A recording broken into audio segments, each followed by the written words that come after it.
तर बीड सरपंच हत्या आणि खंडणी प्रकरणी आरोपी विष्णू चाटेला न्यायालयीन कोठडी सुनावली आहे। खंडणी प्रकरणात विष्णू चाटेला 14 दिवसांची न्यायालयीन कोठडी सुनावण्यात आली आहे। न्यायालयीन कोठडी मिळता सीआयडीनं विष्णू चाटेला ताब्यात घेतलंय। दरम्यान हत्येप्रकरणी विष्णू चाटेच्या सीआयडी कोठडीसाठी सरकारी वकिलांनी अर्ज केलाय।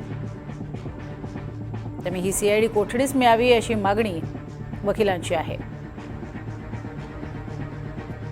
आरोपी विष्णू महादेव चाटे यांना मान्यवर न्यायालयासमोर हजर करण्यात आलं आणि मान्यवर न्यायालयासमोर जी काही रिमांड यादी पोलीस प्रशासनाच्या वतीनं दाखल करण्यात आली, तर त्या रिमांड यादीमध्ये त्यांनी मॅजिस्ट्रेट कस्टडीची मागणी केलेली होती।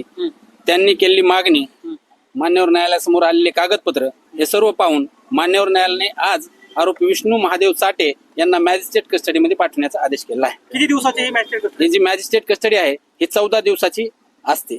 या 14 दिवसानंतर पुन्हा ती 14 दिवस वाढली जाते।